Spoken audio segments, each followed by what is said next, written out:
is it's not that it's not allowed, but it's something that's frowned upon. The best form of charity is the one that's given in secret. And almost I get, like where you're coming from, where if you're trying to see if other people can come in and also help in a situation. Yes.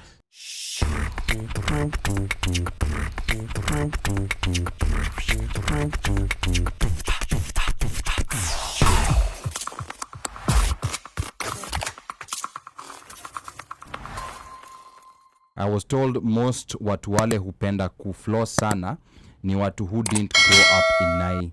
Bondo to JKIA, straight to the US. Amanax to JKIA, straight to the US. Green card winners, for example. And I'll add that. Muranga, straight. Unawotile kuhetokera Nairobi. Well, Nairobi utapitia ukienda JKIA. Ukiland hapa. And by the way, that's true. And, as a percentage, yes. Nairobians tuko wachache sana hapa US. Yes. Like there's very few. So what are you saying? There are others? No, I'm just saying there are others. There's Nairobian others. Helmet. No, I'm just saying tuko wachache. Walk wanamuok. No, I'm just saying we are very few. No, but anyway, we'll discuss. I'll go back to that point for of Stephen JJ, because that one of really not having some of the not times, having that transition, not having, or considering probably you did not have. Yeah. Like if it's your car, if you didn't have a car, whatever, for them they have to constantly show that they've made it. Like dimefika. Yeah. They have to let it be known. So the question here, is, should people be easy on people who constantly do that because of their experience? Because it's sometimes difficult to understand. Because there are people who have a habit of constantly doing that or constantly bringing it up, even in conversations. That's a good question. Baldad says, people are perennially on debt. Kaiser says, rich people back home always had nice houses. Okay. Please go deeper on how Nairobi has become poorer. What is the determining factor? No, absolutely. But okay, hold on. Needs more. No. Salishiro James Minotis. Someone from Kenya asked me, "Haya, you're driving a Kia. Chukua gari ya nguvu. Kwani my sportages are Pro Box." In or it came with the Melly, remember? Oh, that is, I think, the Igrich. This is true in my opinion. Met a few like this. I wonder who watu wale wakupenda kuflow sana. Those ones of, I think I think those are internal conversations. Tabitha Njeri says here, for me, the flossing I struggle with is the one where one helps a person in need privately, a person or family or kids who are truly desperate, and then publicly announces how they helped them. Why not keep that help private? It's interesting. Now you that's Ali's pet peeve. Oh my God. Umefungwa a can of worms. See, baby. No, that one amefungwa a can of worms for Ali, and I hear where Ali is coming from. But also I see why it would be done. Why? Okay. Okay. For why? Okay. So there are many things. There are many things that have been addressed here, and so many questions that you have been asked to address. Yes. There's a lot. So there's this. There's that part of addressing, about nice poverty. Nice poverty, and we also have to talk about that Kia Sportage.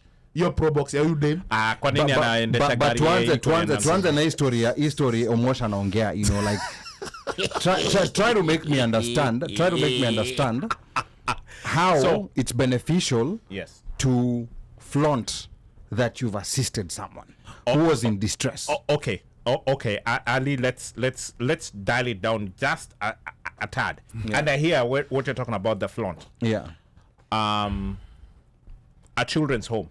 Let's take SOS Children's Home, for instance, right? Yeah. Maybe Christmas time or sometime you go home, you decide you want to do something. And you decide that you have some loose funds. You go, you buy chakula that maybe can take the 40 or 50 or 60 kids at that home for a month, hypothetically. So you take it, you present it, and then you take a picture with them. And you tell guys, hey, by the way, I was home, I donated here. If you have kitu kidogo, here's the contacts. Nini, please. Pia mimi nyinyi mutume. Because mimi nimeleta leo lakini ya kesho hawajui pali itatoka, because they don't know. They rely on donors who give in kind, and some people give, constantly on a rotating basis, and others it's a one time, and they disappear. So anything that you can get is always good, and they'll always take it in, whether it's in money, whether it's in goods, blah blah blah. So now, from that perspective, I don't mind somebody doing that. Okay. I hear you when you say with the FLAUNT, because there's that one of kuna wale nikawa wanataka kuonyesha wamefanya kitu ya ajabu sana, and now they need to be commended or given some sort of a star. Like that star that you're given 2 when stars. you do well in class. Yeah, I'm at 3 stars. It's like they need like a gold star, and they're constantly on gold star level. Kuna wale wataenda watafanya na utajua walifanya na wanaendelea kufanya na wataendelea kufanya, because for them it's a service that they don't need to it's a service that they're doing, and they don't need to flaunt the fact that they are giving to somebody who does not have the ability to either get for themselves or fend for themselves. And I think yours comes from a religious perspective. I could be wrong from where you're coming from, because that's part and parcel of your religion. You guys, that's part and parcel of giving. It's part and parcel of living. You give back. Yeah, it's right? it's part and parcel of what you're supposed to do. As a human and as part, right? Yeah, and I'm not gonna deny, like maybe, like my faith, my religion might have had an influence on how I perceive this, because it's very frowned upon. Like in Islam, kuwa na kitu inaitwa iyo ria, ama like giving so that people can see. That's something that's frowned upon, because hata msikitini ukitaka kwenda kutoa donation, guest ni nani atajua?